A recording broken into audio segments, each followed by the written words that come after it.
Do you find yourself running out of time to accomplish your work? Are you spending time doing things that you're not that good at? There are effective ways to outsource these tasks so you can focus on your business. This is the Virtual Success Show. We bring the inside scoop on outsourcing success for entrepreneurs by entrepreneurs. And now, here are your hosts, Matt Maloof and Barbara Turley. Hey everyone, and welcome back to another episode of the Virtual Success Show, where I'm joined by my co-host, Matt Maloof. Matt, how are you? I'm well, Barbara. How are you? I'm good, thanks. You must be having a good week. Finally, your book has come out. Your book has launched, The Stop Doing List. It has, yeah. It's been really exciting over the last, it's been out for about a month now. So getting some really positive feedback. So yeah, really enjoying the journey. Yeah, and probably a bit of rest time after all the push that was involved in pushing a book out. Absolutely. There was a few things on my stop doing list from that. Yeah. So, well, I'm reading it at the moment, and I'm thinking, gosh, there's so many things I can still stop doing. Anyway, one of the things I do need to stop doing is my own email. And our guest today on the show, I'm very keen to talk to today's guest about this because he wrote a fantastic blog post about this a while ago, which triggered me bringing him on the show. He's not only a friend of mine, but he's very big in the online marketing space, online. I would call him sort of the king of people who want to start a blog and figure out how on earth you get traffic to your blog and get going with your blogging journey. Yaro Starak, welcome to the show. Welcome, Yaro. Thank you, guys. Love to be here and looking forward to talking about something I don't really talk about on podcasts very much. Yeah, so I mean, obviously you would usually be interviewed about, online marketing, I guess getting started in blogging. Tell us a bit about your background. Tell the listeners a bit more about your background just to get things going. Yeah, you're quite correct. I do normally talk about blogging on, I'd say, 95% of the podcast interviews I do, primarily because that's what I teach and what I'm known for. And I've been blogging myself we're in year 12 now. Blogging, I started in 2005, so it's been a career. And I've pretty much had an online entrepreneurship career my entire adult life. So it's been great to me. Like I have to really thank the gods for being born at a time when I can use the internet as a way to run a business. And I've pretty much made my living entirely online.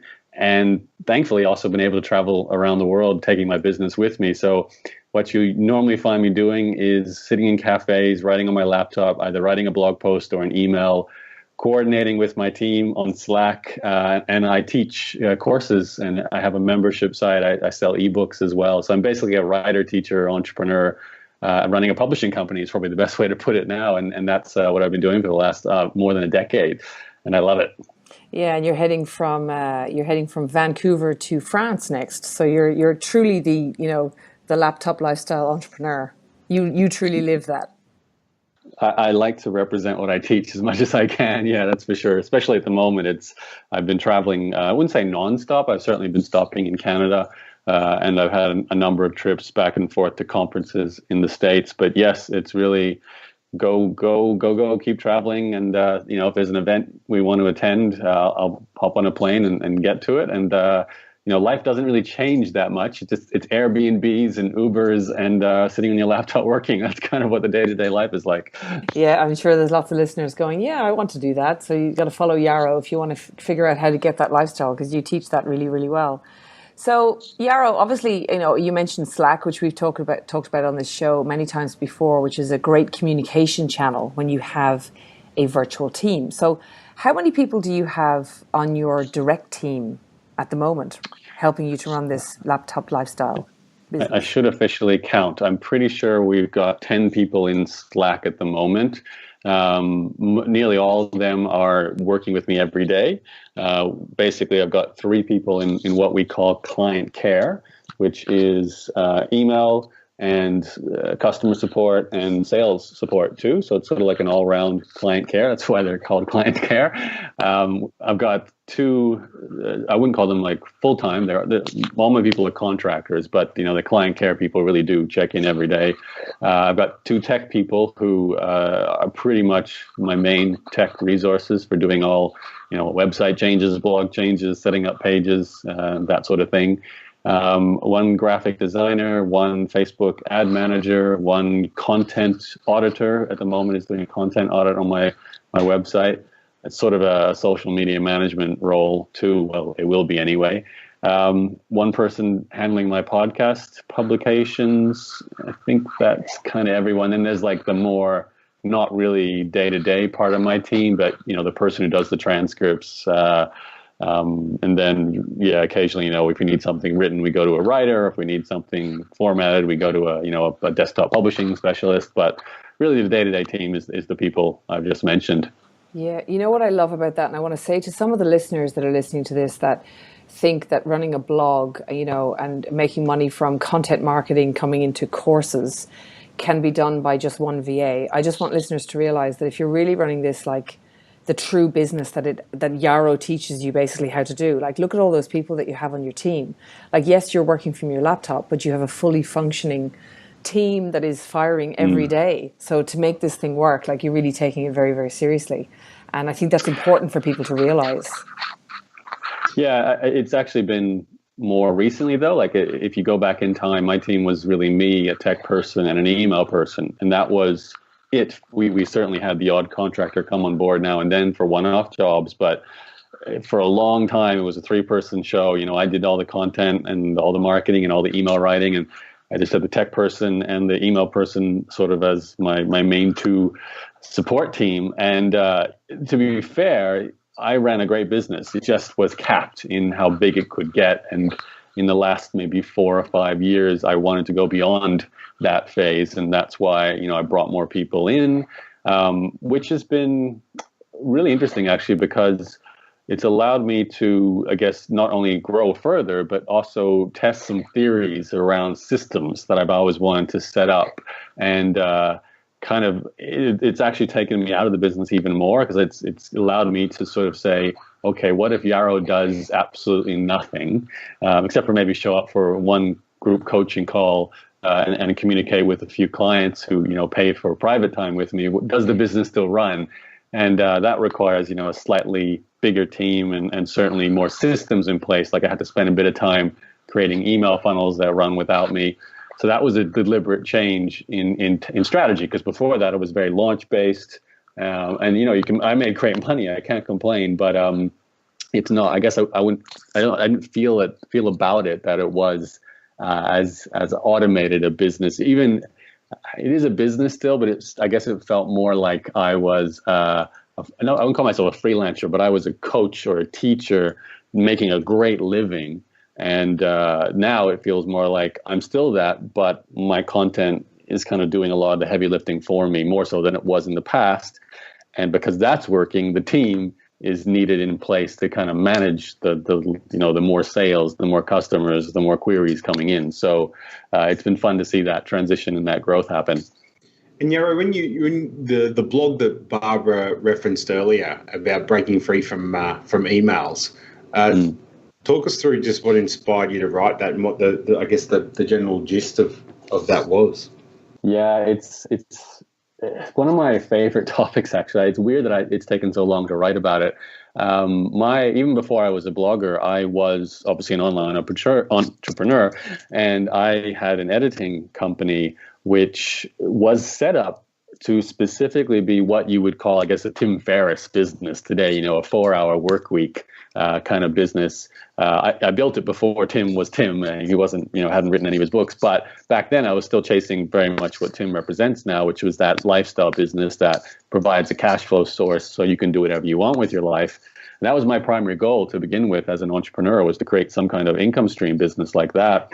And it's weird because today, people don't build online businesses necessarily thinking about how they can run without them. But that was my entire goal. And this particular editing company I had, the main job that kept me involved in the company was email. So even from day one, I knew at some point email would be the first, or not the first, probably the last thing I'd outsource, but it would be the thing that would take me out of the company. And I did it. It took a number of years to get the business up and running and getting enough customers and getting enough cash flow. It was a completely contractor-driven company. I had contract editors. I just built the website and did the marketing and initially did all the email and customer support myself.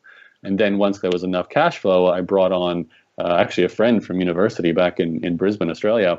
And she took over that job. And that from that point forward, we're talking like 2003, 2004, she did everything with that business. I really was out. I maybe did 1 hour every 5 or 6 days. I had to pop in and do something.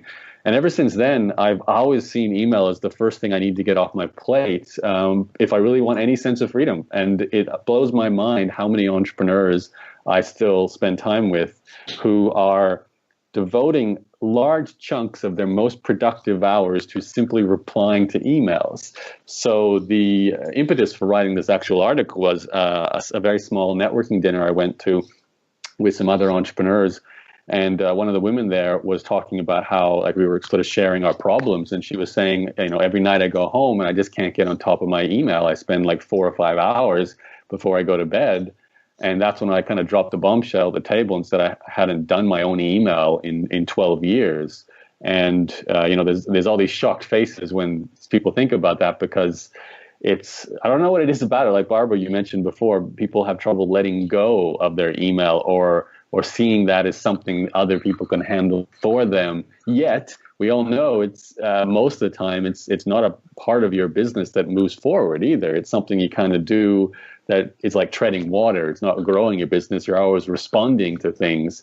So for me, since that experience with the editing business and then with my blogging business and pretty much any business I've ever had, email along with tech support have been the first two things I always get other people to handle because I need to be, writing the blog posts or, doing the joint ventures or creating the webinars or the videos or the podcasts because that's my growth activities. Responding to emails is rarely a growth activity. So, I think it's one of the most important things to outsource. Yeah, I mean, I'm so fascinated by that whole story because I know, and as you were talking, I was thinking, I know one of the areas that our clients would probably delegate last is their email because it's kind of difficult to do it. And also because they're probably hiring virtual assistants. And I know that you didn't necessarily get a VA to do it. And I was also thinking about my own email, and I actually still manage my own email. But what I've done with mine is I've managed to eradicate as much email as possible. So I actually don't get that many emails. I don't really have to deal with email in that way because I've automated a lot of things and I push everything onto project management tools. And I've tried every which way to sort of eradicate email. But I literally dived into this blog post and I read it several times over and was like, I really need to nail this because I want to, first of all, to be able to do it for myself.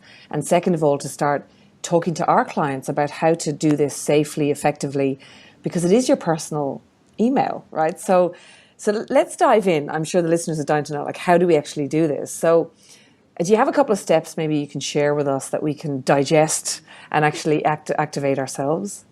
Sure. Well, you mentioned one thing right there that's worth covering. You said, handing over your personal email. And I think that's a distinction that needs to be made. I have a personal email account and I have a business email account. And I don't hand over my personal one. And frankly, there's no need to. I get, maybe 2 or 3 emails a day.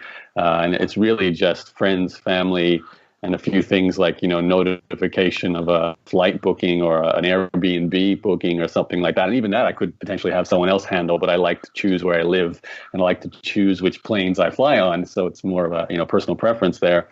But my business email it's everything else. And that's, I think, maybe step one for some people is to kind of separate which emails they're happy to have someone else handle and which ones they want to maintain. But really be realistic about that because you'd be surprised how little you really need to touch in terms of your email yourself. Like you can, if you have someone, you trust, do, I'd say 99% of the messages. And one of the things I like to do is, go into your inbox and just have a look at all the emails and ask yourself, should I be the one replying or filtering or even just deleting these messages? Like, I know this is crazy, but hiring someone just to delete the bad emails or the emails you don't need to deal with can make a huge difference in itself. So that might be step one. But I guess I should stick with my article because I did have 3 steps in there that I mentioned. And really, step one is the obvious step, which is hiring someone who is competent to do this job. But this is not more difficult than hiring someone for any other outsourcing role in your business. Like I don't, there's not some sort of secret spy test they have to go through to handle my email here. It's like any other thing I outsource. I look for the qualities I look for in any person when I'm hiring them. Are they, do they have good attention to detail? Do they have good written communication? Are they familiar with the technology I make use of, like Slack, like Asana, like Gmail? And then we run tests in my business. We have like a 1 month long trial to see how they work live. We have training systems in place as well, which is part of my process. So assuming they do well in all that, then it's basically, here's the inbox and, look after it. Obviously, the first time you do this, just like the first time I did it, I was the person training them. So, they learned how to be me in as best as they could, or even be better than me is probably the best way to put it when it comes to answering emails, how to reply to certain messages. If they didn't know, I taught them. Sometimes they improved on that. And to sort of, I guess, continue the steps, because it would make sense to sort of explain here, as you hire and train someone, part of the process will actually be creating things that make the inbox more systematized, like template responses, because you probably get common queries coming in, perhaps from potential customers or even current customers, or just current, recurring situations. So they can be templated. Plus, you've obviously got folders and filters, so we make use of those heavily. Within Gmail, we actually run a shared Gmail account that my entire team basically have access to. So it's me. I have my own folder there, or as Gmail calls it, it's a label. And so does each member of my team. And then they all access it. So we have 24/7, like we have 3 main people in my client care team all going in there every day. They're in different countries around the world, so you can get that 24-hour coverage of it. And they just put the messages in my folder if it's a message that only I can deal with, which is probably 5% of my email at most. And I check that folder every 2 weeks. So what I have is people going in there, replying to messages using templates, archiving messages that don't need to be responded to or seen by anyone. And they also put labels for messages that I need to see but not reply to, which is a huge chunk of my email. That's like, all those newsletters you get that you might just want to glance at but not do anything with. And then, of course, they're the ones that I need to actually reply to. So this is all systematized. And the great thing about email is it teaches you what you need to do as you do it. And what I mean by that is, you hire a contractor. Let's say you start training them up on the basics, and then more emails are going to come, and that's going to trigger them to learn how to reply, to come up with a system, to maybe create new folders or filters if we need to, new templates if we need to, possibly improve on it, because you can potentially turn this into a sales role if they can get better at converting people into customers or keeping potential refunds and stopping them from refunding. So there's all kinds of opportunities for the person in the inbox to really impact your business. And that takes time, but the great thing about it is there's constant feedback because you're getting emails every day. So I think it's one of the best things you can, spend some time working with someone to get right. That's fascinating. Yeah, Matt, go on. No, I was just going to say, just a couple of things you mentioned there, Yaro. One thing for the listeners that I've done in conjunction with what you're talking about there was I've got a small group of clients that we coach personally. I just set up a personal email for them, and then everything else can be managed by somebody else, which is something that as an interim step that people may want to consider. But the question I want to ask is, what were some of the emotions that you experienced initially when you started handing over your email? Well, euphoria, I think, is the first one, Matt, to be honest. Yeah. Only because the first time I ever did this, it was literally the final step in the proof of concept of a true lifestyle business. I remember clearly waking up the next day and logging into my computer, following the pattern I always had prior to that, to go into my email to see if any editing jobs had come through. And my inbox was empty. But I checked, the all mail tab to see what had happened, and the sent mail tab to see how my person had replied, and they did everything right. And I can't remember specifically, but I know during those first few weeks, I would have had sales come in from my business, and they would have been processed by this email person, assigned to the contract editor to do the job. So I was making money and that whole day or those weeks that followed, and I wasn't doing anything anymore. So for me, it was like, this is real. I built a business that had ran or runs without me. And I've been obsessed with systems like this, very much human-powered systems like this ever since. So, email is the simplest, but the best example of that. And ever since then, I guess I've become almost complacent with it, because it has been so long. We're talking 12 years of, not having that stress point. Because I do remember before the 12 years, needing to, simply logging into my inbox and feeling stressed because there was it's like the dishes, you wash them and then there's more, and then there's emails, you empty your inbox, and then a few hours later there's more. If you let it go for 2 days, you're fallen so far behind you can't keep up. And then I've got some friends who I see their inboxes and they've got 100,000 messages in their inbox because they've given up on actually dealing with it. I've got one friend in particular I know. He had 300,000 emails in his Gmail. He was proud of the fact that he had that many unanswered emails. And I was like, how do you operate that? Because how do you find your emails? How do you, and he uses search all the time. So it's ridiculous. So that was definitely the first feeling. And after that, I don't know, there's it's the lifeblood of every business I've run. So I'm still very much in my inbox in the sense that I watch it. My sales notifications come through. I get the fun stuff comes through, like invites to be on a podcast with you guys. This is organized through email. So a lot of the things that I enjoy about my business still come through email. But I think the overarching feeling today is the lack of stress and the sense of comfort to know that no matter what hits the inbox, it's ultimately not my responsibility. And I've had to force myself over the years to, don't take this on, let the team handle it. And once you get to that place, it really is like, if you ever read the 4-Hour Workweek, or you've ever read the E-Myth Revisited, or any of the books on systemization, your book, Matt, probably no doubt as well. That this concept of having a business run without you, the email is the first place you can really taste that. So I taste it every day, and I love it. Yeah. And so, as far as the competencies of the people that are running your email, what are some of the key competencies you're looking for in the person or people you bring in to run these emails? I mean, communication is number one, especially obviously written communication. When I hired Angela, my very first email person, she was fresh out of university.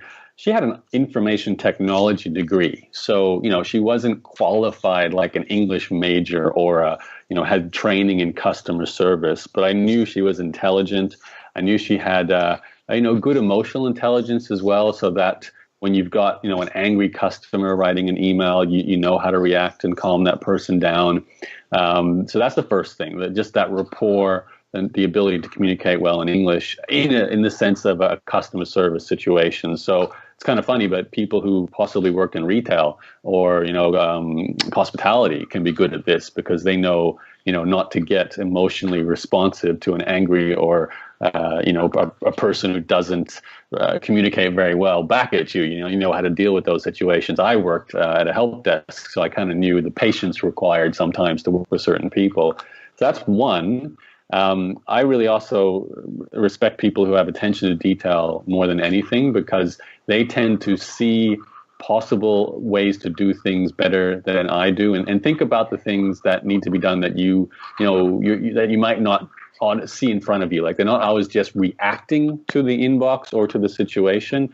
They're proactive about something that they could do better depending on the situation. And this really helps with sales too, because I let my team come up with special offers for people. And that is a very dynamic thing to do. You have to kind of figure out, based on who you're communicating with, what to offer them. So, for example, we have someone who might be considering canceling out of my membership site, and my team member decides, let's give this person 1 month free because they just need to get to their next few months when they get a salary again from a job or something like that. So they have to have the confidence and also the intelligence to sort of solve that problem without needing to come to me either, because I don't want to be being asked questions throughout the day. I need someone who has the ability to work on their own. And that was also a big thing early on, so that the independent worker Obviously, all of this comes into play after some testing. You don't just throw someone at the role and say, figure this out, do it all yourself. You want to make sure they're doing a good job, right? But once they're there, then you can be confident that they're going to keep doing a good job. So those are kind of like the main things. Obviously, tech skill, you need someone who knows how to use a computer, has a good internet connection. In my case, I work with a lot of stay-at-home mums, and that's great because they have that flexibility in their schedule. And that's what was great about Angela. And I think my 2 out of my 3 current client care team members are both work-at-home mums as well. So they can be checking it in, checking the email all throughout the day. There's no sense of needing to be anywhere for large chunks of time away from the job. So that's good. But yeah, those are the main things. Can I ask you, actually, Yaro, sorry, the question I have is it's probably easier now because you've done it for so long, but how about the initial training period? So even when you get someone who is competent and has the ability to take initiative, think outside the box, all those things, you still would have needed to train them, first of all, I would imagine, on your actual business. Like, so what is it you do, how you operate, everything. Like, there would have been a lot of training initially before they can successfully take over email.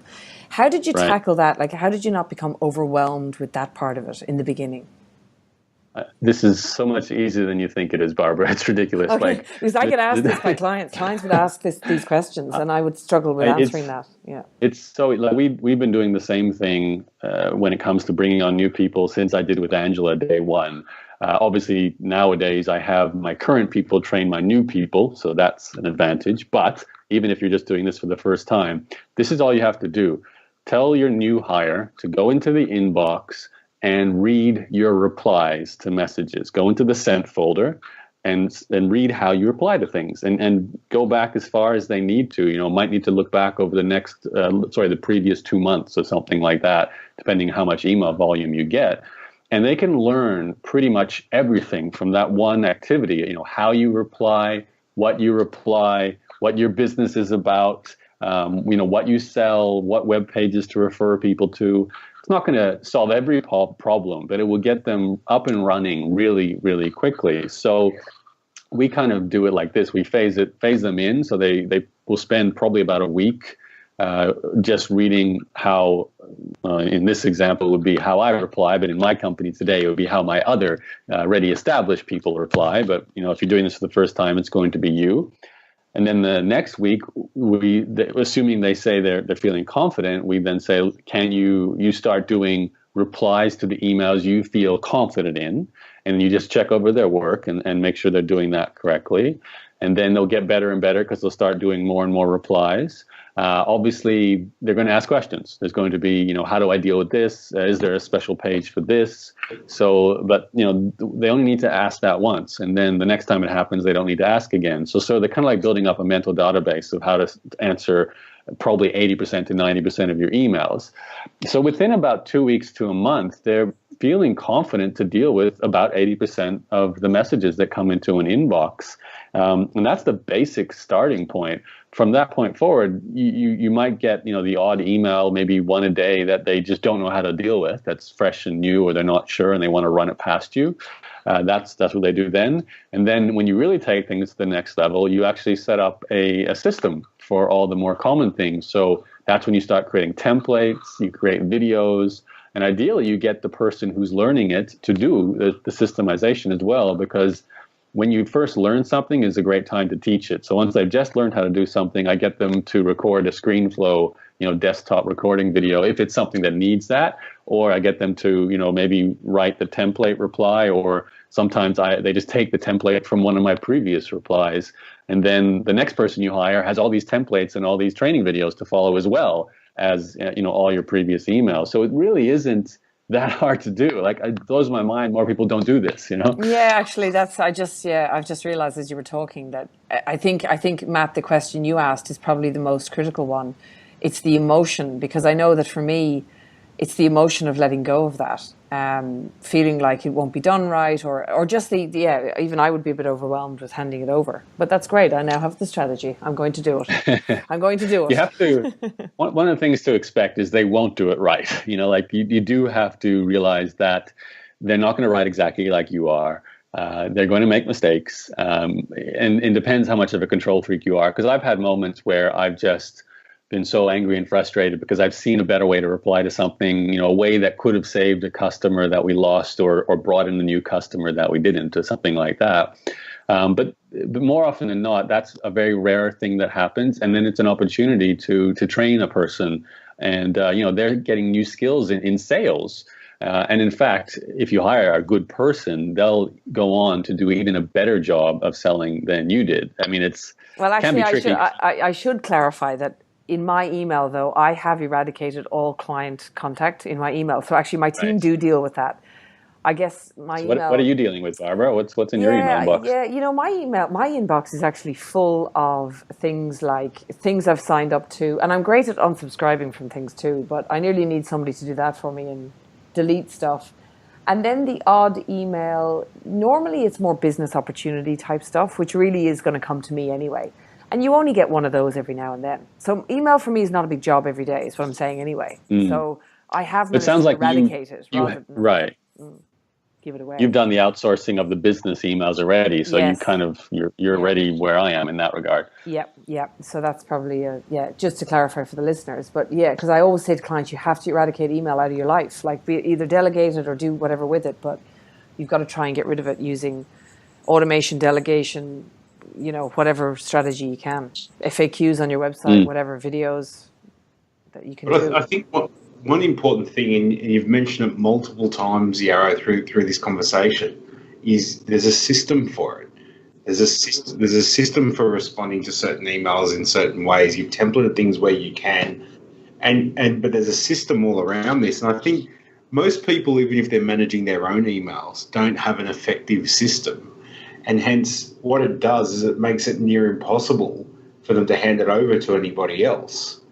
And in which case, when they do hand it over, they're handing over 300,000 emails in an inbox, like you were mentioning before. Yeah, a mess, and basically.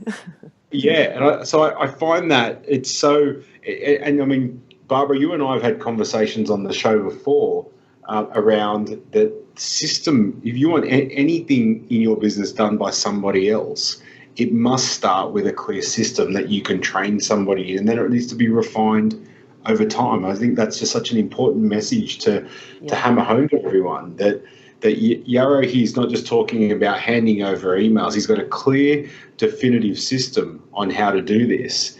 Hence, other people can operate and run the emails for him. Yeah, that's a key point to make. Yaro, thank you so much for this insight. It's really, honestly, I mean, you think this is easy, but so many people struggle with delegation of their email. It is a letting go process. It's lack of system, all of the above.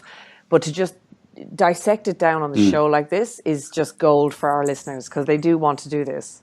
And the fact that you've successfully done it for 12 years is amazing. It's inspiring. Absolutely. Yeah, I don't think it's that hard. I think the simple thing to walk away with after this interview is go back to your inbox and just look at any messages that have accrued and ask yourself, am I the one who should be dealing with these emails? Like, how many of them are mission critical for me to answer? And you'll probably find there's a solid 80-20 rule. There's only 20% that really matter, and 80% someone else could be dealing with. And actually, I'm just going to interject here with something I have done, which is kind of sort of along the same topic of what we're talking about. So recently I made a decision, Matt and Yaro, you're both in my Facebook friends list, so you'll know that I've done this, or maybe you didn't see it, but I made a decision after about 2 years to separate my private and public profiles on Facebook. So I now have 2 profiles, and the Facebook Messenger on my public profile is managed by a VA. Because I kind of got sick, to be honest, of my parents I live in Sydney, my family live in Europe, we live very far away from each other, and we have all these Facebook Messenger groups for different family members. And I wake up very early in the morning, and I got sick of jumping into Facebook Messenger to see had my mum commented on a photo or something. And I'd have a business, somebody wanting something in my Facebook Messenger. So I made the decision to separate completely, and one will be completely private for that reason, because I just don't want to deal with those things at that time. So my VA manages it for me, and she lets me know what I need to deal with. So I suppose it's the same thing. It's such an interesting point, actually, Barbara, because you're sort of touching on Messenger, and Messenger is sort of like the new email for a lot of people, right? And Messenger is becoming a place where bots, those automatic robotic responses are starting to make an impact. I can imagine it happening to email too. Yeah. You could imagine it won't be a human being handling your inbox. It will be a bot just doing automated template replies based on the questions being asked in an email. And that's probably where we're heading. Well, that's a whole other, actually, Matt, that's a topic for another show, because we have actually we have put Jane, we called her Jane, and we have introduced an automated bot on the Virtual Angel Hub Facebook page. So there is a bot in there that actually answers your questions when you go there. Her name is Jane. Very cool. Cool. So that's a whole other topic. Yaro, thank you so much for your time. And look, if people want to find out more about you and they want to follow you and not email you, but email your team, how do they connect with you online? The simplest answer to that one is just Google my name, Yaro, Yaro, and you'll find the blog, the podcast.